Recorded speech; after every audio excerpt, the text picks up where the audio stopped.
country for Muslims called Pakistan, unquote. The lunatics surely do not have any direct connection with this man, Muhammad Ali Jinnah.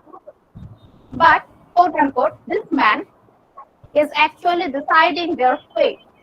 Or these men, the men who do not even know what these people want, what they need. The incident of a lunatic, all India Muslim League stopping taking his bath as he used to do so 15 or 16 times a day and declaring himself as Muhammad Ali Jinnah and another lunatic declaring himself after fasting, which shows the ironical portrayal by Manto. Sorry to interrupt, Sabiha. Munish, you have to put your audio on mute because her voice is echoing. Okay. Thank you, Sabiha, ma'am. I'm really Thank you sorry so about much. the.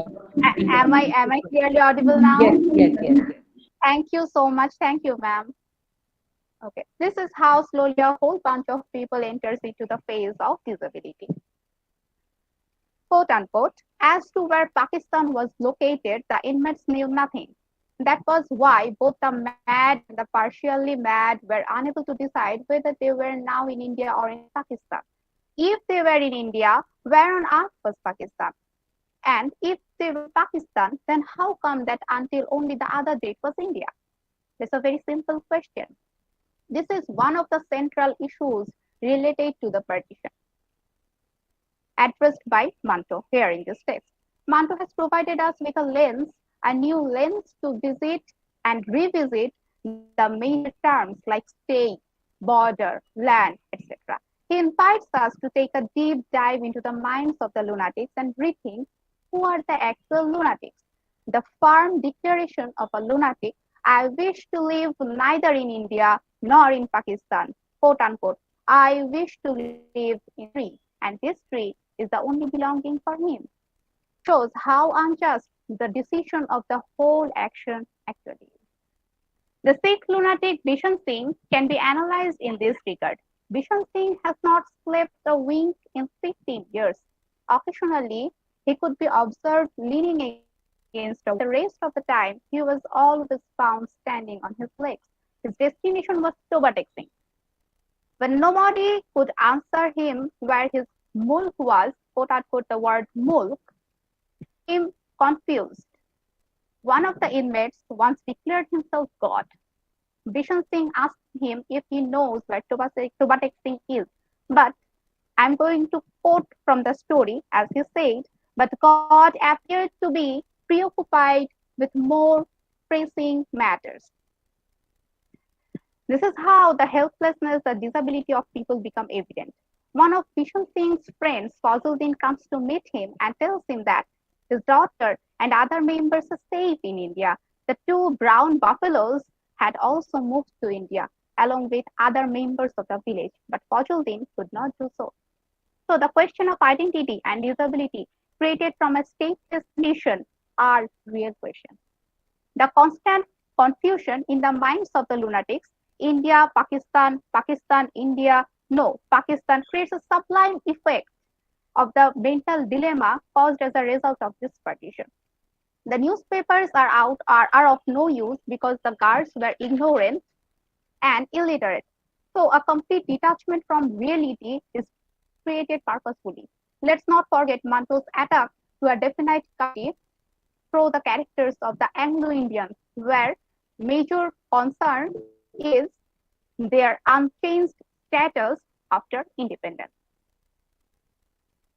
Anyways, it has always been possible to make Bishan Singh understand that Tobatek Singh has been moved to India or impossible.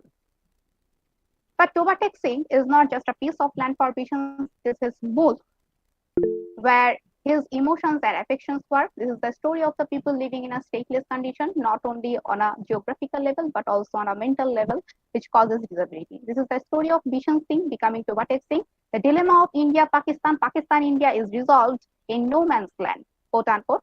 Tobatek Singh collapses to the ground. In between lay his mulk, which is no man's land. harmonize presentations when there are two presenters, but you did it fantastically. Anyway, Thank getting you. on to the last paper for this session, we have Arundhati Sen. She is a final year postgraduate student of English literature at Presidency University, Kolkata, who aspires to pursue a career in academic research. Her research interests lie in intersectional feminism, Indian writing in English literature, Dalit studies, post-colonial studies, and graphic novels. She has presented papers at various national and international seminars and participated in archival work, workshops and seminars on research methodology and various topics pertaining to world literature. She is also an avid reader of world literature and is primarily invested in exploring literature written in English, Bengali, and French. Her paper for today is titled Forgetting and Remembering, Tracing Ambivalence in a Migrant's Experience in the Shadow Lines. Arundhati Sen, welcome, and you may begin. Thank you, ma'am. Okay. So, as ma'am just mentioned, the title of my paper. So, now let me begin. Amitav Ghosh's The Shadow Lines is not only a retrospective journey down the memory lane to the sites tainted by national trauma of partition and violence, but also a fascinating account of intertwining personal and political history. Categorized initially as a memory novel by Manjula Saxena, the text has received enormous critical attention from scholars across diverse fields of interest. To be precise, a significant amount of scrutiny is devoted to the portrayal of the nation, national identity, and nationalism in the novel. For instance, Nivedita Majumdar argues how Ghosh's text paves way for a new kind of Indian Anglophone literature where a critique of national ideology and the solidarity with the nation are not at loggerheads, rather in harmonious coexistence. Again, Gabriel has written sharp focus on the deconstruction of otherness that informs the construction of national boundaries and Ghosh's commitment to the dynamics of heteroglossia that tears into the binary logic inherent in the nationalist construction of boundaries at partition. However, the depiction of refugees has been overlooked in most of this analysis. My paper, by focusing on the hatred of refugees by the character of Thamma, highlights the conflicted feelings of a migrant after partition and her struggle to belong at the cost of forgetting what she left behind. The conflicting feelings is heightened by the othering of the refugees on one hand and performativity of belongingness, to borrow, and I quote this term from Bell, on the other. Besides, the ambivalence that characterizes a migrant's experience manifests itself at intervals through her irrepressible desire to forge the land that she once inhabited by connecting with her old relatives and acquaintances. In course of my analysis, I intend to demonstrate how the identity of a refugee and a migrant constantly intercepts each other and the rigidity defining each in the process fades. While Thamma has been portrayed by most critics and even the characters themselves as nationalists, her loyalty to her nation seems shifting. As readers witness, Tridiv's death in the horrifying riot in Dhaka transforms her completely and shows that it is not nation with which she is in love, but the idea of patriotism for the land which she inhabits. Hence, the struggle that she once wanted to raise unitedly against British during her college years now becomes a struggle against Pakistan. Consequently, the people with whom once she dreamt of fighting collectively becomes they whom she wants to kill before they kill us. The contingency of quote unquote us and they muddles her sense of identity after partition. Likewise, Tama's attempt at rescuing Jathamoshai from Dhaka points to the inner conflict. Previously, what she refers to as home becomes another country where she doesn't want her Jathamoshai to be abandoned, surrounded by the enemies. Tama's strong rhetoric of us and them indicates the performativity of belongingness, where in order to belong, it is necessary to alienate oneself from the other who do not belong. Now, moreover, her firm belief in the ideals of sacrifice sprung from this performativity. In her words, war is their religion. And this is, I quote from the text, in her words, the war is their religion. That's what it takes to make a country. Once that happens, people forget they were born this or that, Muslim or Hindu, Bengali or Punjabi. They become a family born of the same pool of blood. That is what you have to achieve for India. Don't you see? Now, this excess of nationalist feeling, which might seem jingoistic and critiqued rightly so as fascist by Ila, thus voicing modern readers' concerns, is her way of belonging to a particular nation. Again, the affinity that she shares is latent in her longing for her past. After her retirement, memories of the house in Dhaka occupies most of her time. In her hollowness, staring blankly out of the window becomes her only activity that keeps her engaged. In the anxious young narrator's words, my grandmother's enveloping placental presence was slowly withdrawing from the rest of the house and concentrating itself within the four walls of her room. The emptiness finds expression when the narrator asks him if she did not like their new home.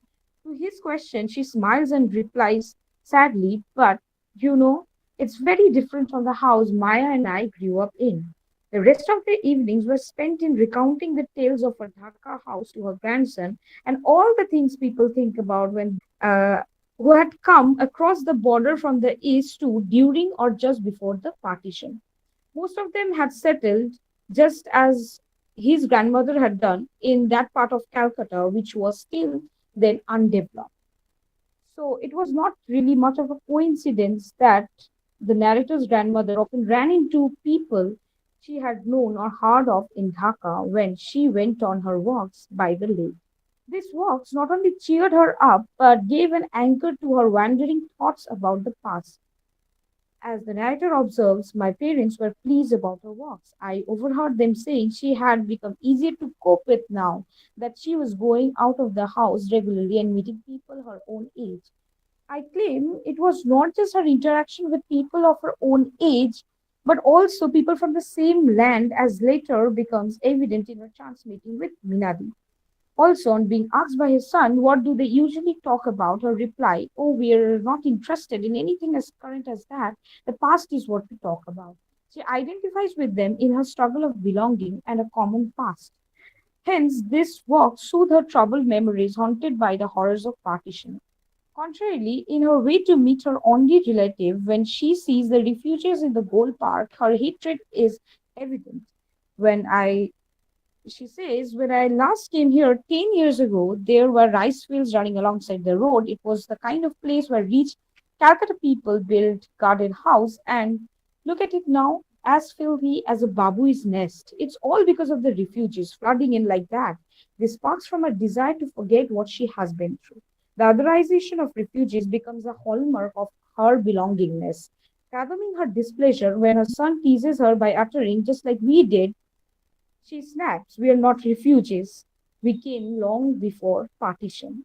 The other of the refugees, in terms of absence, that is, not belonging, not working hard enough, who, unlike rich Calcutta people, couldn't afford garden houses and prefers flocking in filthy groups, is Thamma's way of perceiving them, and her outright denial to identify with them is itself a response to the trauma that perturbs her. Moreover, her belongingness is thus performed and constructed in her ideals of sacrifice, hard work, and her resilient spirit. And she contrasts herself from that of them by negating the refugees their ability to work hard. As she says, when her relative asks her daughter in law for helping to find a job for her son, she rejects outright. Why did anyone do anything to help me when I was living like that? Her attempt to forget and erase turns to hostility at instants like this. But interestingly, her displeasure with the refugees in the Gold Park doesn't stop her from visiting her relatives, whom she addresses as the same flesh and the same blood, and who, along with the refugees, inhabit the same dark room in the dirty neighborhood populated by shanty dwellers. Furthermore, just like the novel offers a critique of political boundaries which vaporizes their rigidities into shadow lines, as highlighted by Suvir Kaul, it also points to the absence of any real line or clear demarcation to distinguish between a migrant and a refugee. Following him, it can be said that the rigid boundaries defining migrant and refugee, whom she otherizes in order to strengthen her sense of belonging, are blurred throughout the text and fades into shadow lines. In conclusion, I argue that the character of Thamma is rife with contradictory feelings, manifest in her hatred and latent in her longing. She betrays the performativity of belongingness in her manifest hatred and her rhetoric of otherization. This forgetting and clinging to past simultaneously shapes her subjectivity as a fervent nationalist, ready to sacrifice everything for the sake of nation. Again, at moments when her origin as not a native born is evoked, she experiences discomfort and tries to point out the reasons that makes her stand apart from the swarming crowds of refugees. It is this conflict that is at the heart of the novel and plays a crucial role in defining her identity as a migrant. Thank you. Thank you so much, Arundhati. That was a fascinating paper. So now that we are done with all 5 presenters, I would invite the audience, if they have any questions, any observations, kindly raise your hands or start speaking. We have had some very, very interesting papers and papers which are interconnected in their own way. So is there anyone who has a question? You could be a presenter yourself, maybe your reflections on someone else's paper. Anyone? Okay, while you think about these papers that we have just heard, maybe we can look at how all these sort of presentations, they are reflecting on a certain kind of an alter for choice of a better absence of a better word maybe, but a different kind of epistemology, a different kind of historiography, which sort of gives voice to the subaltern, to the subjectivity that has been kind of forgotten or that has been erased by more official narratives, beginning with Farhana's paper, which sort of talked about feminist historiographies. So I was thinking, is Farhana over here? Maybe we can have a chat about this. Yes, ma'am. Yes.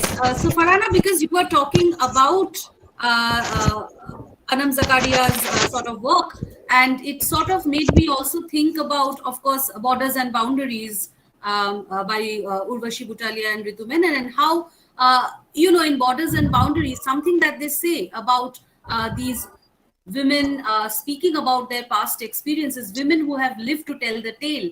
And when these women speak of their past experiences, this sense of the lack of a conclusion, the lack of an ending to their experience, and how therefore now you have people teaching the long partition as a kind of different kind of an epistemological kind of intervention. So could you talk a little bit about how these stories might be seen, or these experiences might be seen as an ongoing kind of an interaction, or an ongoing kind of a presencing of the women, as against the more closed kind of official narratives? I mean, you open an official history record, it seems that the moment has ended, the partition ended at a particular historical moment, and now all you have is to look back to the past, and there's a clean kind of ending with its own kind of a beginning, middle, and an end. But how would we sort of look at these kind of feminist historiographies that you are looking at as something that continues?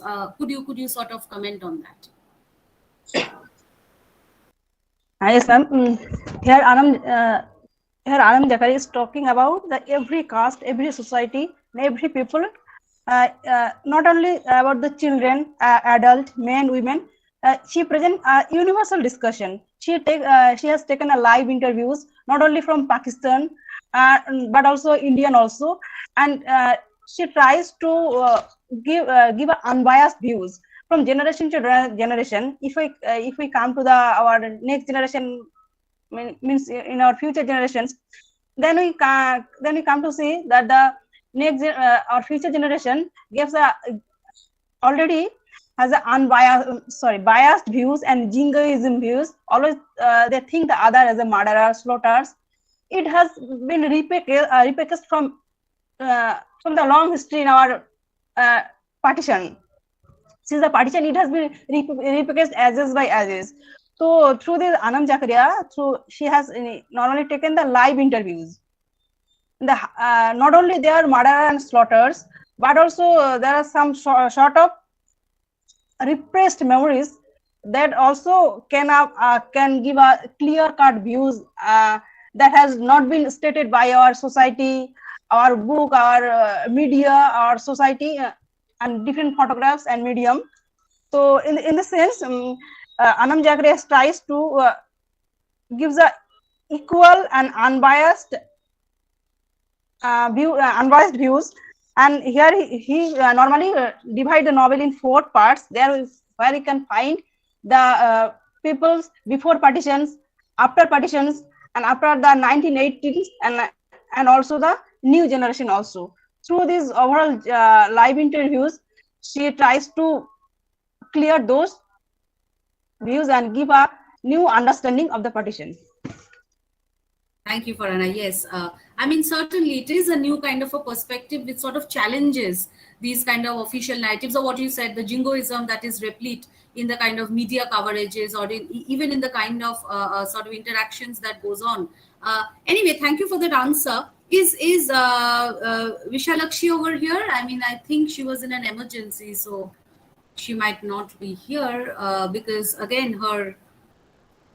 I don't think that she's here. Yeah. I think she has left. So, which is all right. I mean, everyone should actually read Gun Island for its excellent kind of survey of this anthropocentric kind of sort of perspective on what is going on in the Sundarban and how everything is interconnected in terms of when we talk about climate change, the interconnections of history is something that is very, very interesting in his work. So then we can probably ask Zawang Sangmi, if you are here. I had a sort of question for you. Are you here? Yes, fantastic. Okay, so again, very, very interesting. And like I was saying, it's a very new kind of a genre. It's an evolving kind of a genre of pandemic literature, lockdown literature. And something that sort of struck me in what you said about the cathartic possibilities or the possibilities of processing truth, which comes through, because on the one hand, you have these, again, the media narratives, you have these official kind of narratives coming through.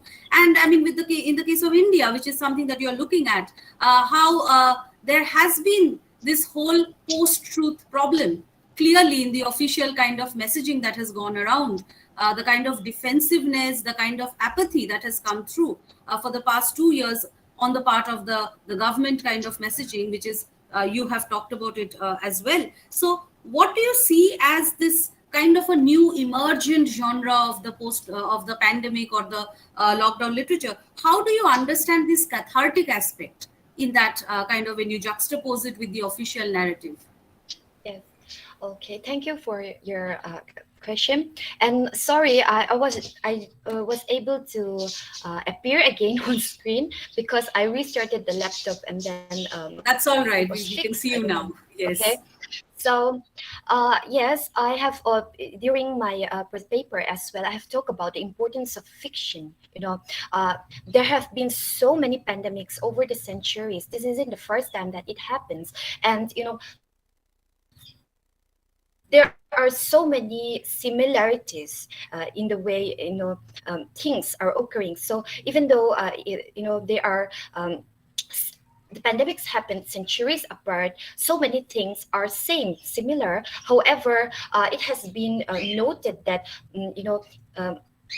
in place of those non-fictional accounts or non-fictional narratives or the biased media, the biased official statements, in spite of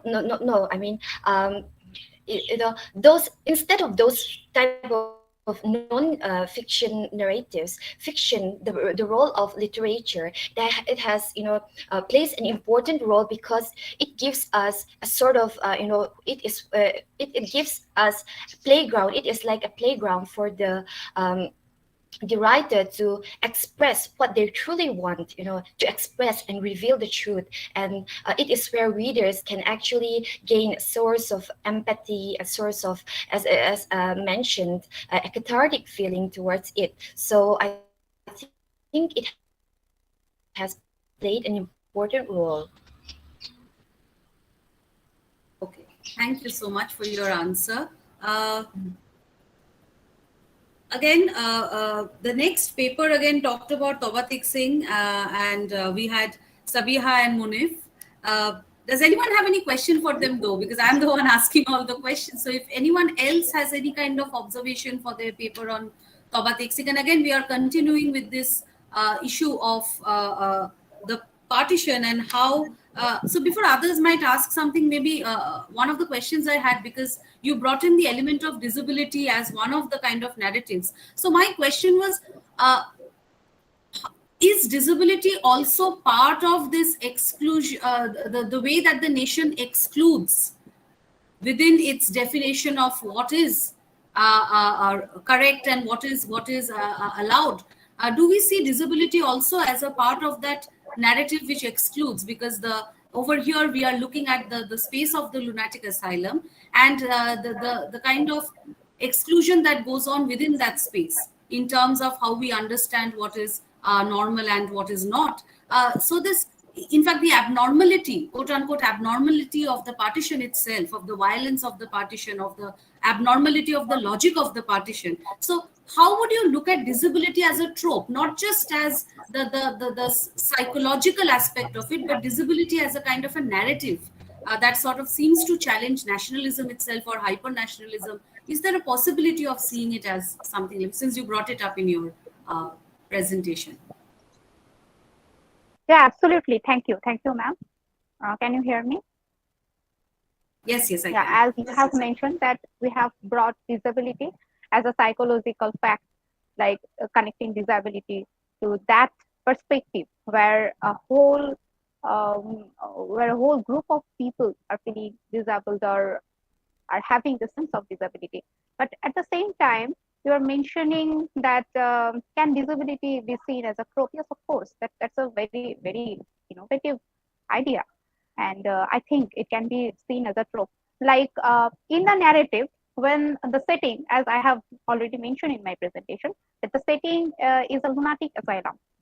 Yeah. And the way the divergence or the partition is done is based on Muhammad Ali Jinnah's that whatever is referred in the text, that Muhammad Ali Jinnah, a leader of the Muslims, has said that a state of his own, or the state of the Muslims, should be established. So I think here a kind of disability is already evident. Not only psychological disability or mental disability, a kind of disability is already evident, because a group of people, when I am selecting a significant group of people, another group of people is already excluded. Yeah, so I think, yeah, it can be seen as a trope. And thank you for that. Right. I mean, you introduced the sort of idea that disability could be seen, so which is why it sort of provoked my question. But thank you so much for that answer. Yes, Dr. Samna Madhuri has a question, I believe. Yeah, please.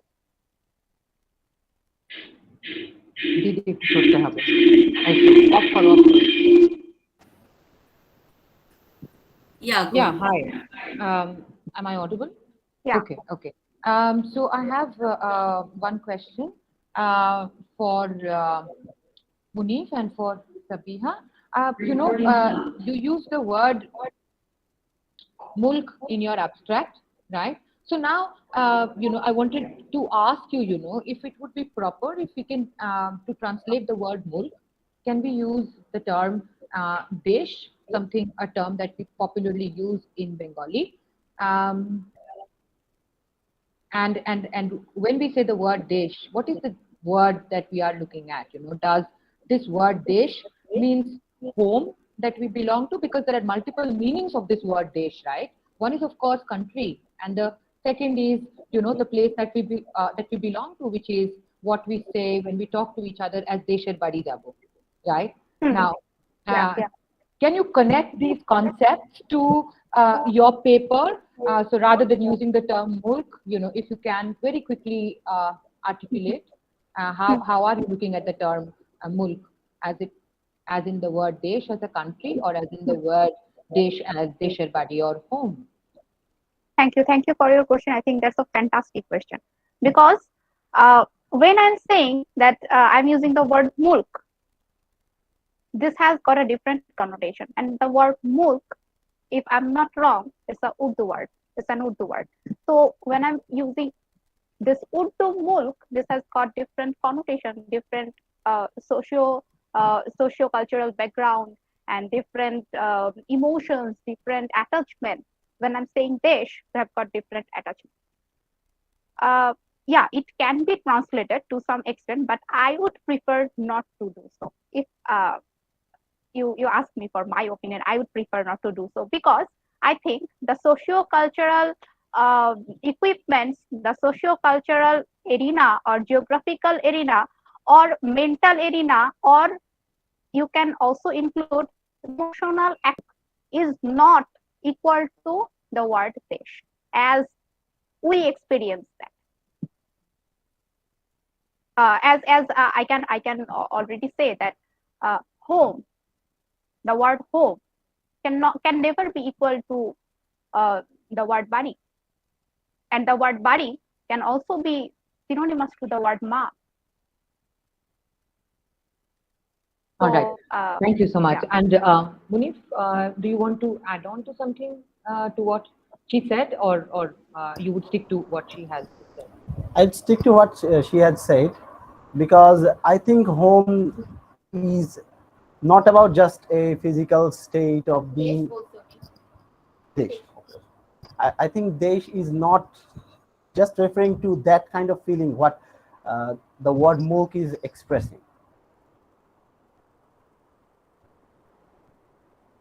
All right, great. Thank you, ma'am. Thank you so much for your patience. Right. Thank you so much for your answer. And then we have, of course, we had the final paper, Arundhati's paper, and Arundhati, yes, you're here. So again, I mean, I think Amitav Ghosh's novel Shadow Lines, its significance is something that keeps coming back to us now more than ever. And you brought up this issue about the performativity of belonging, and this is something I've been thinking about since, about how Thamma's kind of very conflictual kind of a feeling towards her own sort of status, and then this kind of break that you're talking about between the does Thamma gets co-opted in this everydayness of performativity, in the sense that performativity not just restricted to certain moments in the calendar, as the celebration of Independence Day, or what is sort of reflected in your ration card. Again, these becoming in itself a marker of this tremendous kind of xenophobia that we see unfurling around us with the NRC, with the CAA. So it is something which is very present. It is a very present and constant kind of a danger of being excluded from the nation in a very, very material, physical sense. But talking about how performativity can also become part of your everyday, and that is something embodied by Thamma as well, including that performativity, which is also in a way ambiguous, because on the one hand she has to keep erasing her own past in order to locate herself more visibly within the presentness of her belonging to the Indian nation. So could you comment a little bit on this performativity and the everydayness of performativity, how it can become a part of your everyday kind of a life, and whether Thamma herself is seen doing that in the novel? Yes, ma'am. First of all, I'd like to thank you for beautifully summing up my argument. So I hope that's clear. And so basically, what you said exactly, how it gets co-opted. Basically, this performativity gets kind of like internalized, and after a point of time, like she don't even realize the like where it should like the break where she should stop, and even she goes on to such extent where she keeps on supporting violent wars and bloodshed. I mean, this is a part of a long internalization, and she kind of internalizes it and kind of accepts it. And then I think this kind of attitude like is betrayed in her character, like this supporting of war or this bloodshed. I mean, she doesn't even know where to stop. This gets so deeply entrenched in her, so deeply enrooted in her. So be it in her hatred or in her, the like in alienating herself or distancing herself from the other, or in this rhetoric of us or them, like they are this and we are the one who belongs and they are the one who do not belong, this presence absence, this self other binary. And I think all these things, her speech, if you take all this dialogue, the instances that I just mentioned or I've pointed out throughout my paper, then the fact that the everydayness of it gets very clear. Like it's not a one time process. She practices it daily, and also she goes to a certain extent where she no longer can differentiate what is wrong, what is excess, what is like right. I think this is what I wanted to like highlight. Right. Thank you so much, Arundhati, Thank you, ma'am. for that again very very apt answer. Okay, so Samna Madhuri has raised her hand, I believe. Yeah, I did. I'm really sorry to keep you all, but I just, Arundhati may have answered the question that I'm asking because I had to juggle between so many things, so I missed bits and parts of her paper. But I also wanted to ask both the chair and Arundhati that this conservative attitude of the grandmother, right, and also the hate that she nurtures towards the end of her life, right? She becomes a very rigid person, and she's quite unforgiving. So it works both for the relationship that she has with the nation, right? And it also works in a very similar manner when it comes to the question of Ila, right? So I wanted to ask Arundhati, if at all there is a connection between both the things, right? This, this attitude of being conservative when it, or what we say as this whole nationalism, right? And again, this very, very, closed mindset when it comes to dealing with the figure of the modern woman. Is there any point of convergence between both these ideas? Can you please quickly comment and elaborate? Thank you so much. Thank you, ma'am, for the question. I haven't thought about it really, but thank you. I'll definitely look it up. But for now, I think, yes, I think those moments of excess is also a kind of So brilliantly. Thank you, Shaili. Actually, it should be the other way around. I'm really, really indebted to you for agreeing to chair this session on such short notice. And thank you so much. And we are hoping that we will see you sometime very soon on our campus. And a big thank you to all our presenters who did an amazing job today. And I learned a lot from all your papers. Thank you so much. And there is one last request that I have for you all. I know that it has been quite an exhausting conference, but please be there for the second half of the second day. And I request you all to definitely log into whichever platform you want to. At 1:40 sharp, we have parallel sessions again. And then we have a very brief closing ceremony. I would request you all to be present for both the events that are there in the second half of the day. Thank you so much for your time and see you all very soon. Bye-bye. And of course, the feedback link. Bye-bye.